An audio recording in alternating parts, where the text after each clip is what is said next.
DG Stéphane Balamwange Congo ya Lumumba Congo Tafachi Beton Tangwe koki oyoyo Tangwa ngoya ngoyo ekoki Tolanda kango Papa Stéphane Balamwange Oh yeah. Messieurs, dames, bonjour. Je suis là Stéphane Balamwange, l'homme de la méritocratie et du patriotisme. Que Dieu bénisse la République démocratique du Congo. Nazana Bisika au Babenge, place de l'indépendance du Congo, précisément à Kasai central, à Kananga. Bisika kuna na musika ezana bâtiment administratif, bozomona yango. Nangambo kuna tozana banque, bozomona yango. Et bisika nga na vandi bisika président Félix Antoine Tshisekedi Tshilombo. Avandaka na bana ndeko na ye o bana Kananga bazalaka awa. Bisika bavandaka basololaka. Bisika bakanange batunaka président mituna nde bisika nazalelo. Eza bisika oyo. Bisika oyo John Kabeya abominyon se komi salité. Nde bisika na vandetala atikata couleur te John Kabeya. Na longolé la liste ba notable ya Kasai central. Na Kasai central tozana ba notable oyo, tozana Topé Kabongo, tozana ba notable, ba vrai notable ya Kasai central, Topé Kabongo, tozana Kande, tozana nani lisusu, Moïse Kambulu, Ngai Moko Stéphane Balamwange, Frank Osvaldo Genor TV, tozana lisusu na Denis Kamba Itimbumbu. Ba notable bango wana ya Kasai central. En dehors ya ba notable wana misusu bazati. Est-ce qu'on a le vu bien? Ba notable au Baboma province na Longoli bango na liste. Kofi Olomide invité aujourd'hui et pas ya procureur général pour la cour de cassation. Papa Firmin Vonde. O ya sali musala malamu mingi na Marrakech. Papa Firmin Vonde. Muto ya sili sakabatumayele soki bali ko dongwana na mboka. Papa Firmin Vonde. Muto yo nabeka kaye le bulldozer. Ah, c'est fini. Le taux commence à se serrer. Kofi Olomide, c'est fini pour lui. L'homme doit maintenant aller en prison. Pour akeko simba bisika basimba kate, akeko sakana bisika basakana la kanangote. Au nom du patriotisme, je soutiens nos FARDC. Nous devons soutenir nos FARDC au front. Chers compatriotes, vous devez retenir ceci. Nos FARDC ne sont pas faibles. Nos FARDC sont forts. Aux côtés de nos FARDC, nous avons les Wazalendo. Et ils sont puissants. Nos FARDC font la fierté de ce pays. Nous sommes un pays combattu, agressé par le Rwanda, l'Ouganda, le Kenya et la communauté internationale. Nos FARDC font du bon travail. Depuis tout ce temps, nos FARDC, Bazo Kweyate, Mboka Ezouamite, quelques villages, quelques zamba, Nemoutetos à occupé, mais nos FARDC poussent toujours, sécurisent l'intégrité territoriale. Papa Firmin Vonde. Invitation Yangoan. Bon, mon Yango, n'est-ce pas? Hein? Ok. Papa Firmin Vonde. Atika Kalikambona Tembete. Sokiyo ou Aliko Tungisambo. Papa Firmin Vonde à Kozalawana pour Nakozong Sonanzela. Bien sûr que oui. Je vais lire. D'abord, Batouba Osala Makelele Mingi ke Kabila Silisa. Bitumba ya Est ya Silisa rébellion ya M23. Militairement, Lukuta Nabino.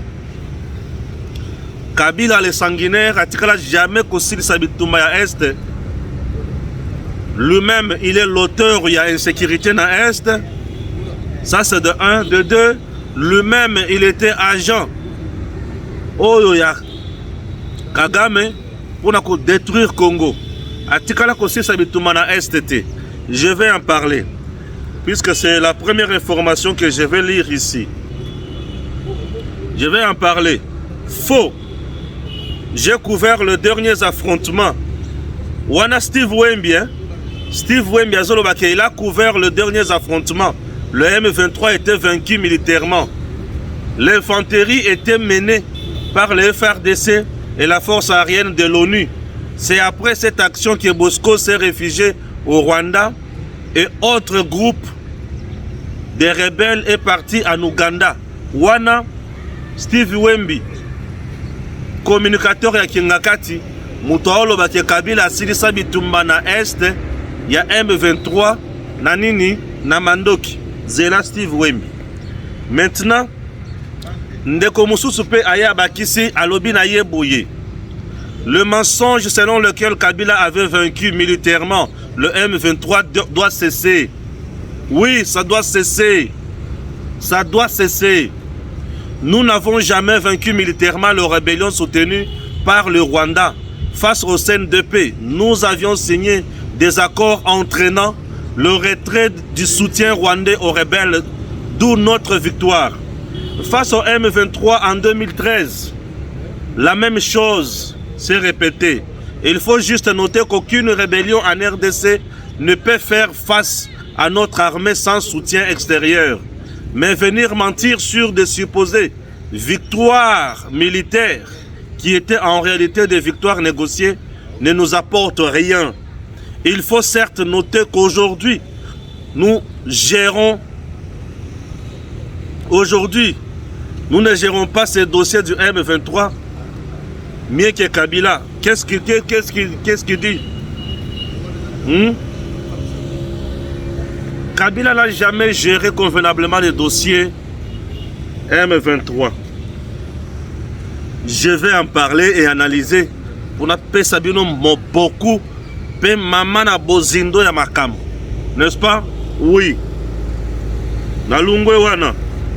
Boyoka Sikoy, le célèbre artiste congolais Kofi Olomide a été invité à se présenter devant le procureur général près la Cour de cassation à Kinshasa lundi 15 juillet à partir de 11 h. Dans la convocation, il lui est indiqué qu'il sera informé sur place des faits qui motivent cette comparution. Papa Firmin Vonde, Yeso qui a télémi à Zonga Kasimaote. Papa Firmin Vonde, Oyangai. Nakumi Sakanzambe Puna Tatawana. Moto Asilisa, Ambongo Maele, toujours na ba dossier Oyo. Franck, tu parles beaucoup. Ok. Papa Firmin Vonde. Moto Asilisa Bango Maele. Papa Firmin. Nazo kota na bozindo na makamboy. Ah oui, dernier tournant du régime Kagame. Au centre d'innombrables machinations, la parodie des prochaines élections présidentielles et législatives prévues. Oh là, et comme la bangondongo, Kagame asili maele. Kagame asili maele, Kagame azoye bate akosala nini? Akosuka wapi pe akokende wapi? Ah oui. Ah oui. Kagame asili maele. Vous allez comprendre ma Cambonne Kubimawa. Ah. Kagame azosila maele. Kagame azoye basusute eloko akosala. 13 juillet 2023, 13 juillet 2024, une année pour jour que Cherbe Okende tragiquement sa révérence a tiré tragiquement sa révérence. Bon, les Kamba Cherbe Okende tout de suite le bela ngomingi. Les autres kotanga kaka muke bongo pe tokie musikate. OK? Voilà. Bando ki basili maele Stéphane Balamanga yeli sous. Nazana Kasai central la sena pesi bino liste ba notable. Onyo so batikali bavanda kimia. Tokotala makambo na bango après. OK? C'est très important. C'est trop serré. C'est trop serré. Messieurs, dames, tokota siko na bozindo ya analyse. Ya makamoto le bela siko yo awa. OK? Voilà. Bozindo ya analyse. Tobanda bozindo et analyse. 1. La plupart rébellions nyons se salement na Congo na biso. Tozaka na Est. Mzee Laurent Désiré Kabila, tango baye na AFDEL. Rwanda tikala ko bunda vraiment boité contre l'armée congolaise, même à l'époque de Mobutu. Il y a eu juste de trahison. Bato baboyi ko bunda, batiki na bango, makambo ke liboso. Ça c'est de 1. Le Rwanda tikala ko s'affronter na armée na biso boyete. Oui, nous avons une forte armée. Même à l'époque il y a Mobutu, le Rwanda a tikala ko affronter armée à FARDC. Même l'époque à Mobutu. La rébellion de Mzee Laurent Désiré Kabila lorsqu'il est entré, bakutande ba militaire na biso à l'époque, tellement Mobutu était déjà au soir et à pouvoir naye, batiki Mobutu azaki déjà malade à Kimimbo Kake et na mukuse Mzee Laurent Désiré Kabila batunaye bakoti. Bitumba boye na Rwanda totikala kosala ngona no bote bitumba tik tik totikala kosala ngote. Ce qui est lungwe, RCD là tout soubaye. Kabila a négocié na bango, puisque Kabila n'avait pas d'armée. Il a négocié na bango, pourquoi? C'est parce que lui-même, Kabila Joseph, était dans le plan. Il y a RCD na Kagame. C'était leur coup, c'était leur cop. Ils ont qui plan na bango. Raison pour laquelle ba négocier basala makambo na bango nenge basala ngowana. Retenez ça. Normalement que ba négocier basala makambo na bango ndenge basala ngo wana. 2 3 bakenda na Sun City bisika bakenda kosala ba négociation na bango et sima ya kosala ba négociation na bango ba mema biso na potopoto ya 1+4, c'est-à-dire tango tokota na 1+4 bateki nini Congo. Mzee Laurent Désiré Kabila, avec son fameux accord, où il y a coupé ça par Rwandais, les Ougandais, et le Kotobengi, 300 km, il y a Mabele à Congo. Batikala Kosunga Congo te. Congo ezwa esengomo kote na makamonyo soana. Tolungwe wana. Joseph a eu le pouvoir. Bakanga Goma. Bolobi que Joseph a quitté na FARDC à Bundi non. Kabila tikala ko bundana Rwanda te. Kabila faisait juste scénario na ba Rwandais et tant on va sali ba scénario na bango au finish ba vandi babandi ko sala makambo na bango. Kabila tikala ko bundana Rwanda te. Babanda ko sala ba scénario na bango pona koteka Congo. Ça les gens doivent retenir encore. Lorsque l'armée numérique, il y a Kingakati, il y a M23, et ça n'a qu'à couper sa Kabila pouvoir, couper sa makase qui a abondé, non Kabila tikala ko bundate. Loko la Kabila bundate, et c'est un Congolais que va découvrir qu'il y a qui infiltré. Il était là pour le bonheur Yabapaya et non pour le bien du Congo. Vous comprenez? Voilà. Tolungwe wana. Mais l'accord où Raymond Chibanda kenda ko signé na bango. Cet accord, Raymond Chibanda signé na bango en guise de quoi? Je rappelle encore aux nombreux téléspectateurs de Tango Koki RDC cet accord. 1. Accord Eloba Kiboye. La partie est, Otuele, Bazouele, orientale, Nord Kivu, Sud Kivu, Tanganyika. Parti nyonso wana comme zone sinistrée pour na bapaya. Basala kamosala na bango. Accord wana banani ba signa yango. Eza Kabila te. Kabila ba signa lisusu. Accord. Kaka na point mosusu. Ba le but toutes les régies financières. Makambo nyonso ya l'état. Administration. Ba signa ba régie financière nyonso na boko ya ba paya. Eza Kabila te. Eza banguna te. Vous voulez nous dire que Makamboto otanga wana nyonso ta lukuta? Eza lukuta te. C'est la vérité. Est-ce que cet accord n'existe pas? Raymond Chibanda a-t-il déjà remis en cause cet accord? Ça existe. Si quand on va signer yango pour na kopesa ba Rwandais nini et puis tant on va signer yango pour quel motif? Ce sont des choses. oyo lelo bato il faut ba maîtriser bien. Bato il faut ba tiango na matoyi na bango, ba tiango na miso na bango, ba tiango na mitema na bango. Tout le monde qui se bat pour le retour de Kabila au pouvoir est méchant. Puisque Kabila a détruit le Congo sur tout le plan. Kabila est parti, il n'a pas laissé au Congo une armée républicaine. Il n'a pas laissé au Congo une police rationnelle. Il n'a pas laissé au Congo les institutions fortes. Il n'a pas laissé au Congo la sécurité. Il a tout détruit. Mais vous vous battez pour diaboliser nos FRDC, pour diaboliser tout le monde. Mamadou Ndala est mort, pourquoi? Mamadou Ndala tango Kabila moniki azo beta mingi munguna.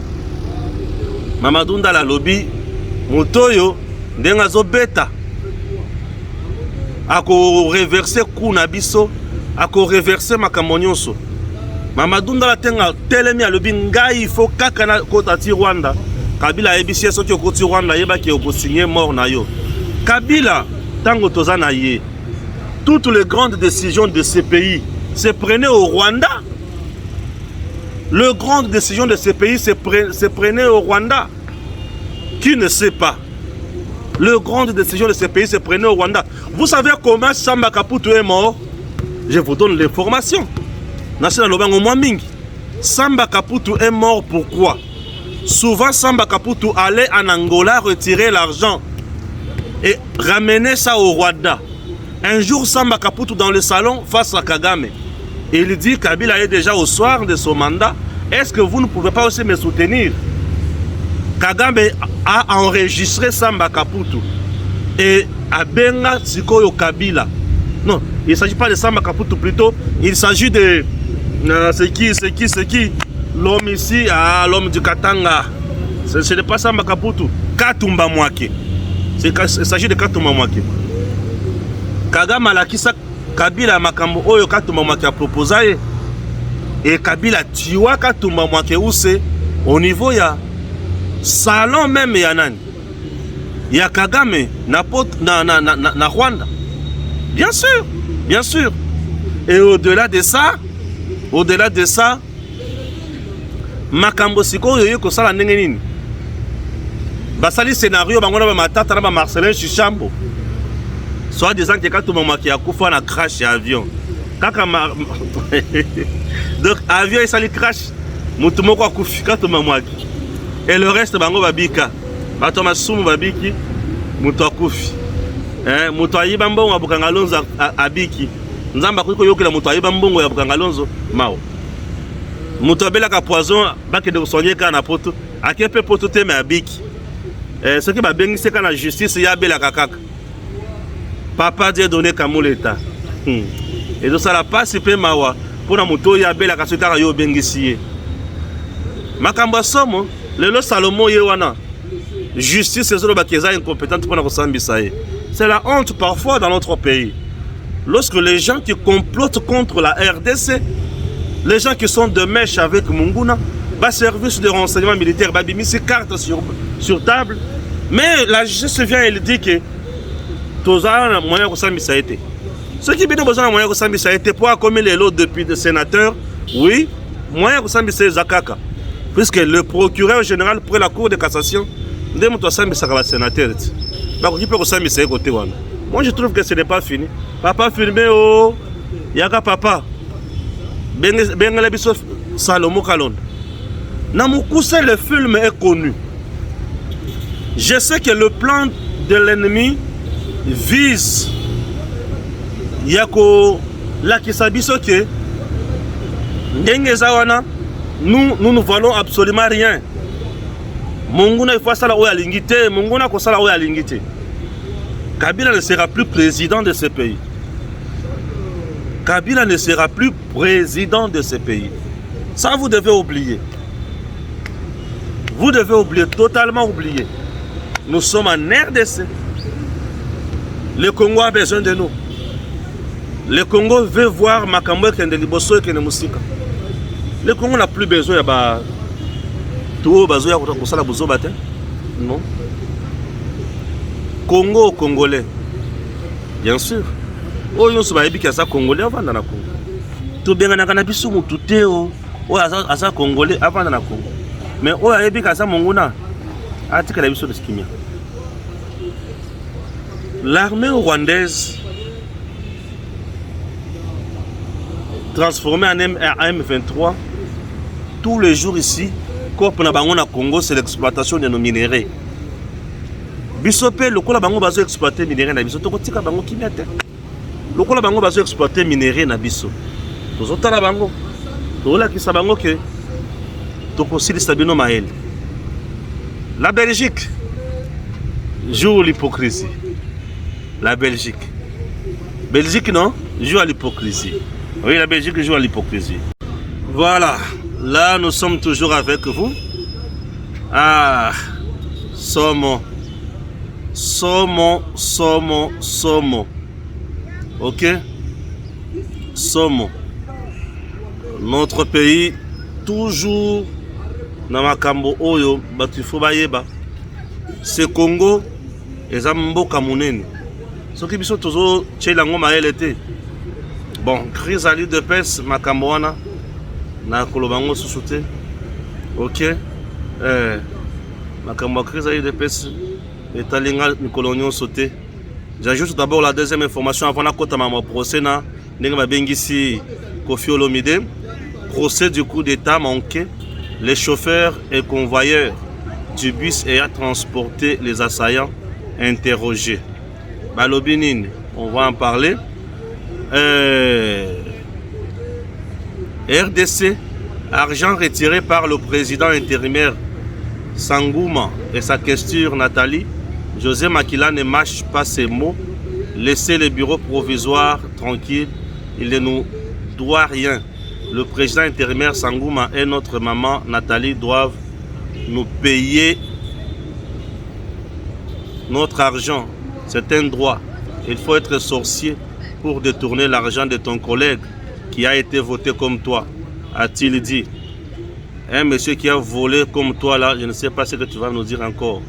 28 juillet 2020, le M23 RDF attaque la position de l'armée congolaise. FARDC dans le village de Bouboussa, en territoire de Rutshuru. La société civile alerte et appelle l'armée à prendre des précautions. La rébellion demande d'être auteur de l'attaque, ok, mais confirme sa présence à Rutshuru. Ça, sans préciser les lieux.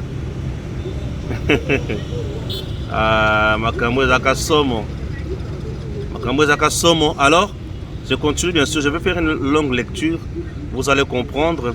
S'agissant de rumeurs faisant état des assauts lancés contre l'opposition de l'armée congolaise, c'est faux et archi-faux. Il est vrai que certains de nos camarades ont décidé de rentrer au pays depuis plus de 3 ans et ils sont en territoire de Rutshuru.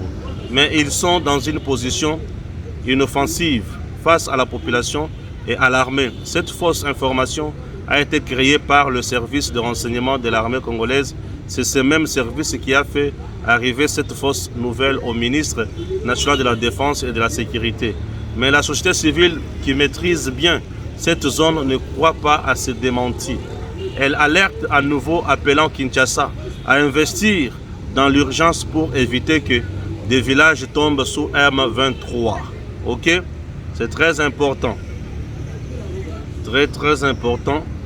On a toujours rappelé Kakaba fait Namakamonenge et les Kana, puisque nous sommes toujours là dans le Lenge Yakosala Makambo.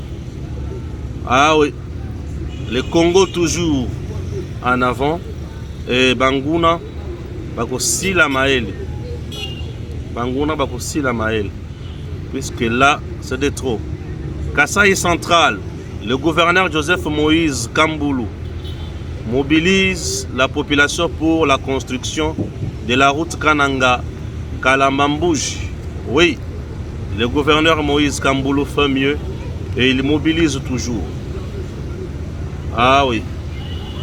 Vendredi 12 juillet, Joseph Moïse Kamboulou, Konko, gouverneur du Kasaï central, appelle la population à la surveillance et à soutenir les efforts pour la réalisation effective de la construction de la route Kananga-Kalamambouj, dite route de l'espoir.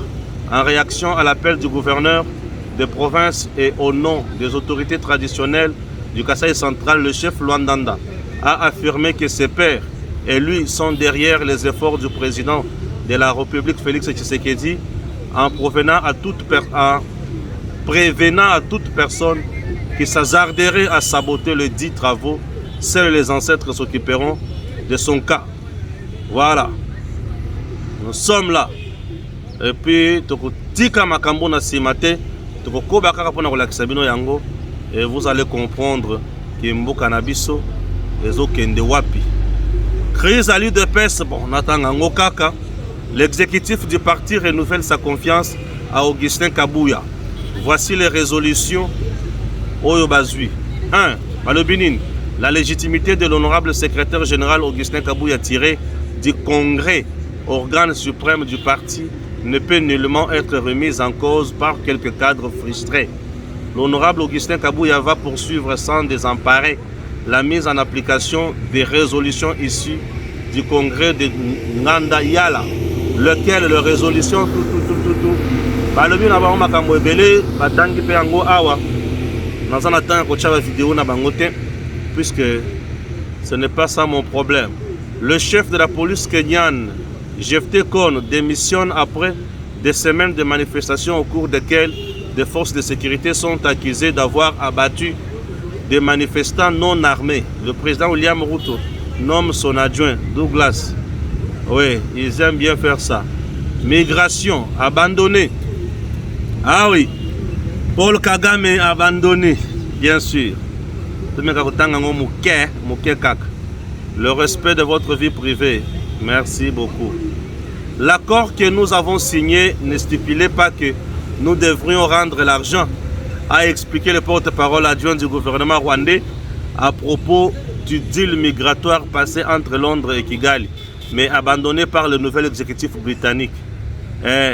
Le Rwanda a annoncé mardi soir que l'accord migratoire controversé conclu entre Kigali et le Royaume-Uni ne prévoyait pas la restitution des fonds déjà versés par Londres.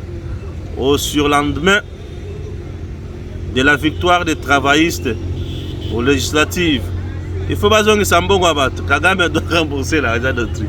Kagame. Et non mon abattu mis sur ma casse nanko. Le coup abattu, le coup abattu Kagame.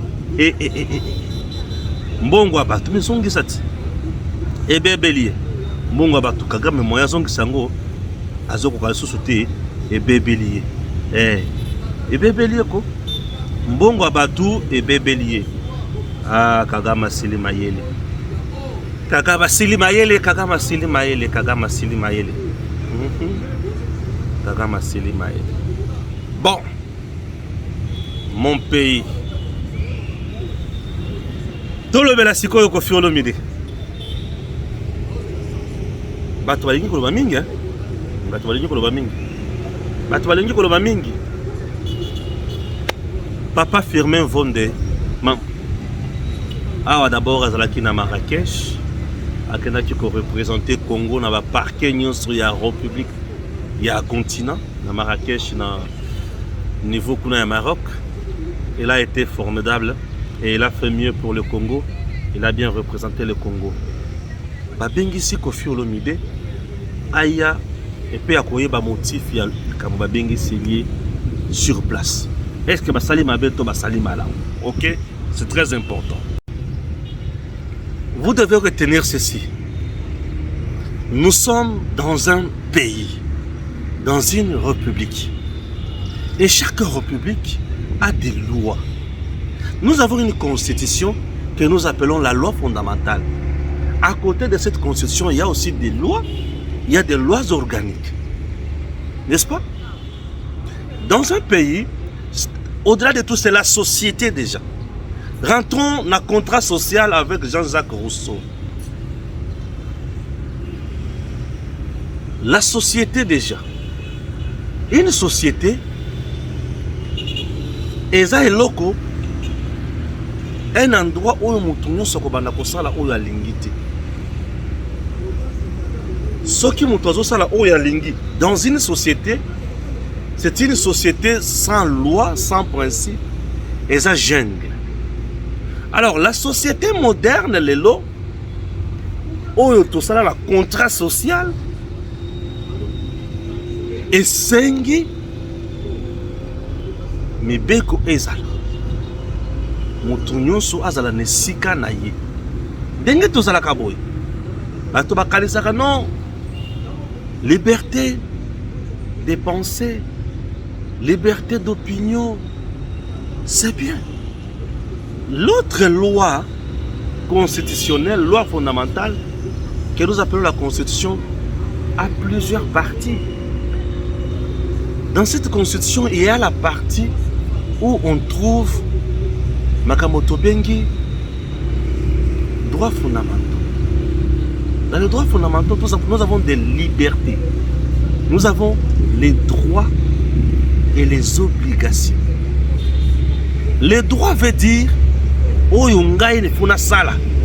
Oh yangai, j'ai le droit de faire ceci, j'ai le droit de manger, j'ai le droit de m'habiller, j'ai le droit d'être sécurisé, j'ai le droit de parler, j'ai le droit de revendiquer, j'ai le droit de manifester. J'ai le droit de m'épanouir. Ça, ce sont les droits. Mais vous devez retenir, en dehors des droits, il y a aussi des devoirs. Comme tu as le droit de parler, le droit, liberté d'opinion là, il y a aussi les devoirs. À côté de chaque liberté d'opinion, il y a un devoir aussi à respecter. À côté des droits de manifester, il y a aussi un devoir à respecter. À côté de la sécurité dont tu dois bénéficier, il y a aussi un devoir à respecter. À côté de chaque droit, et ça, devoir, il y a pour respecter. Personne n'a le droit d'insulter les autres. Quel que soit ton mari, tu n'as pas le droit de l'insulter. Quelle que soit la faute commise, tu n'as pas le droit de l'insulter. Et ça dépend aussi des fautes. Parce que nous, maris, par exemple, au Kassaïen, là, la faute là, ça semble ne pas exister. Et chez les maris Kassaïens, la faute là ne semble pas exister. Le mari Kassaïen décide. Dans le Kamouï à Lingi, il décide. À condition qu'il au-delà de mes côtés. Il lui décide. Le mari Kassaïen n'a point na point vulgarité, n'a pas na point bomoto, il décide. C'est ça le mari Kassaïen. Il décide. Et ne cherche pas de le suivre de près. Tu vas tomber. Imaginez chez les Kassaïens, l'homme peut faire tout ce qu'il veut. Et la femme peut arriver. Oh, on te chasse. Regardez un peu chez les Kassaïens. Ah, j'adore les Kassaïens. Je les adore. Dans une société, tout le monde a sa patience est. Mais faites attention à ce que vous dites. Nous avons deux catégories de choses, ou de personnes, ou de gens. Nous avons le militaire et les dirigeants. Et nous avons la population de l'autre côté. Les militaires font leur travail ensemble avec les dirigeants. Parfois, tout le secret, toutes les vérités, toutes les réalités qui se passent au niveau de l'Est, oui, vérité nyonso tolobaka yango te. Vérité nyonso ya makambo ezo lekana na Est balobaka yango te. Vous comprenez? On ne parle pas toute la vérité, on ne dit pas ça. Tolobaka yango te. Vérité nyonso te tolobaka yango te. Tolobaka yango te. En matière sécuritaire, on ne dit pas tout haut. Donc, contre le propos à Koffi Olomide, tu es sur la chaîne nationale.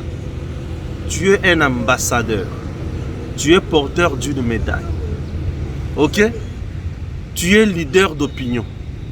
Mais tu affirmes du moins que la RDC n'est pas en guerre.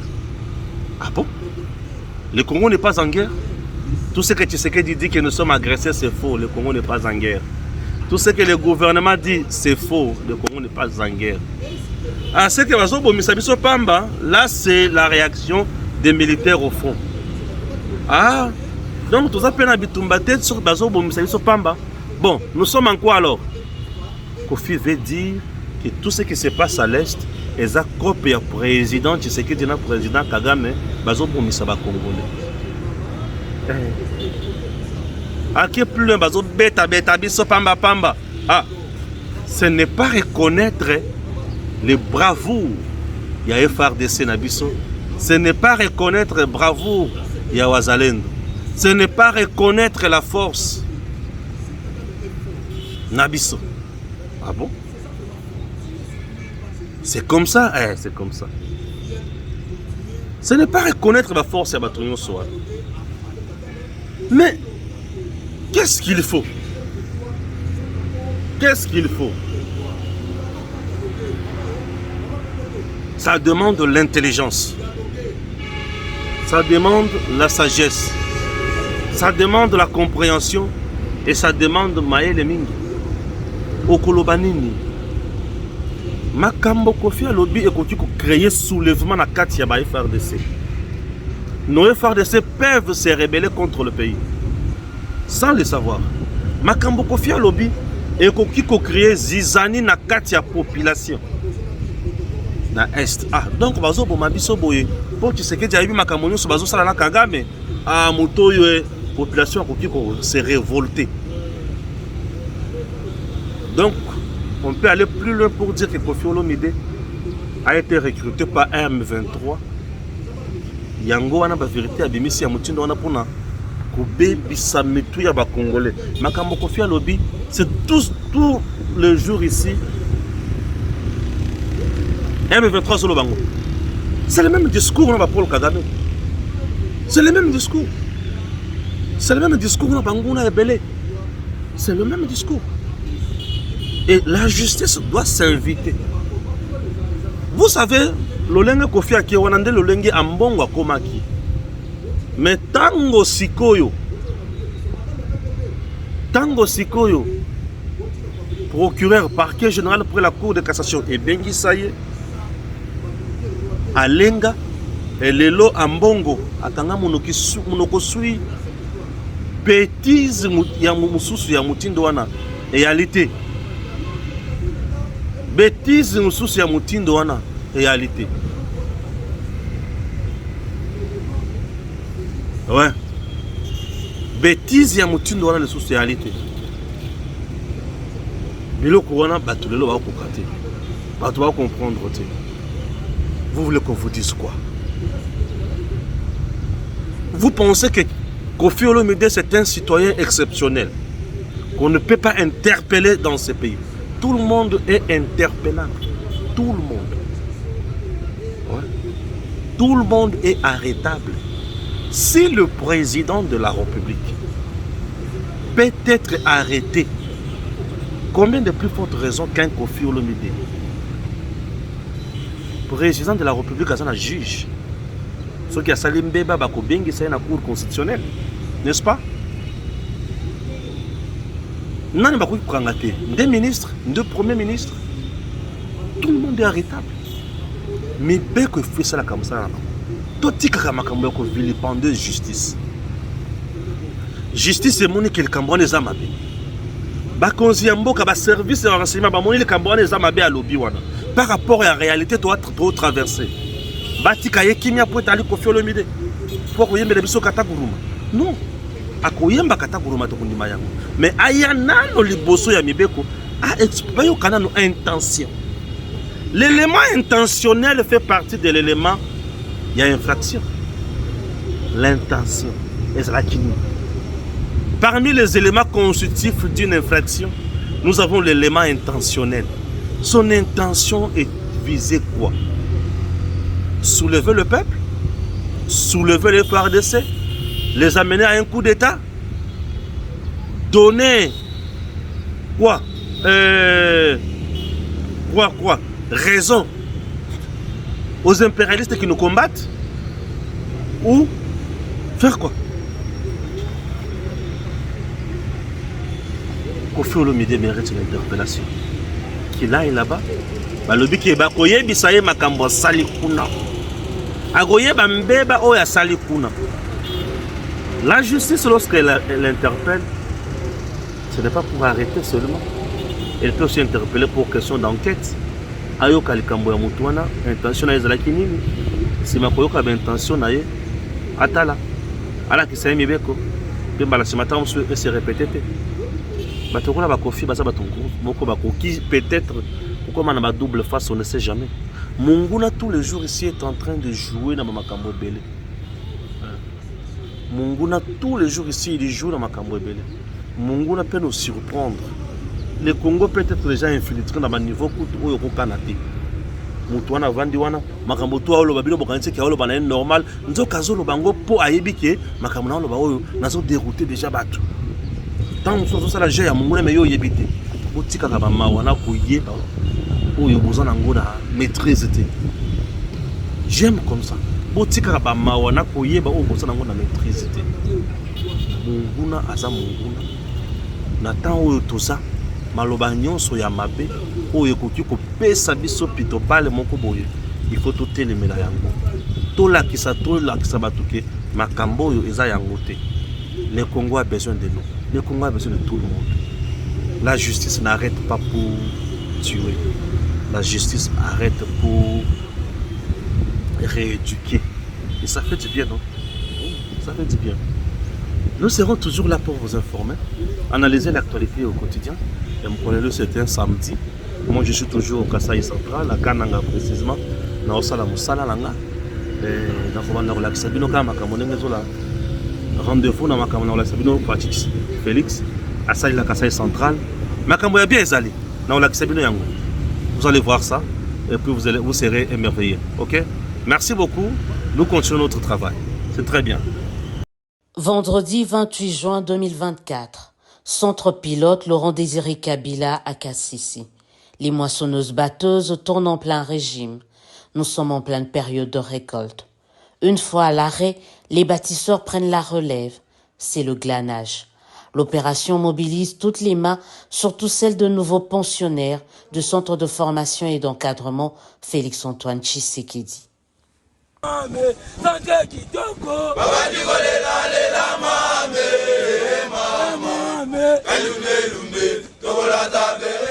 Au même moment, sur un autre site, quand ce n'est pas un bulldozer, c'est un tractopelle qui est en action. Objectif, procéder au dessouchage. Et oui, le service national compte étendre son champ de maïs jusqu'à 10 000 hectares pour une production de 50 000 tonnes de maïs d'ici 2025 contre 16 000 tonnes pour la campagne agricole en cours 2023-2024. Toujours à KCC, nous retrouvons un peu plus tard le général-major Jean-Pierre Kasson-Rekabouik dans sa casquette d'éleveur des bétails. Actuellement, le service national compte plus ou moins 2000 têtes de vaches. Comme pour le maïs, ici aussi, les ambitions d'hier, sur fond d'une bonne planification, laissent présager des lendemains meilleurs. Si nous faisons cet élevage, nous sommes en train d'agrandir le service national. On peut se dire, même si nous, aujourd'hui, on ne tire pas les dividendes, mais il y a des générations futures. On organise les choses quand même bien. Ceux qui viendront après nous, ils vont profiter de ce travail. Mais le service national est-il prêt à dupliquer ces différentes expériences dans le cadre du programme de 145 territoires?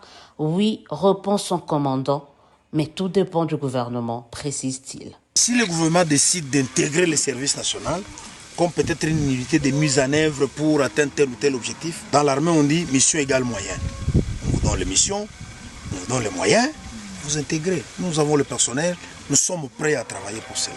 Si le gouvernement décide et planifie cela, nous donne cette mission, nous donne le moyen, nous allons le faire. Qu'est-ce qui est possible? Rien du tout. À KCC, il y a l'agriculture, l'élevage, mais aussi la construction. Ainsi, après l'école, c'est une clinique moderne qui pousse de terre.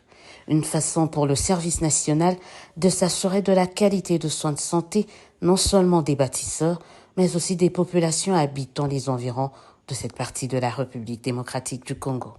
En attendant, à la gare de Kanyama, le premier train estampillé service national en provenance de Lubumbashi effectue déjà ses premiers déchargements. Un train conduit sans complexe par une femme. La réalisation d'un rêve, une leçon de toute une vie. DG Stéphane Balamwange Congo ya Lumumba Congo Tafachi Beton Tangwe koki oyoyo Tangwango yangoyo ekoki Tolanda kango Papa Stéphane Balamwange Oh yeah yeah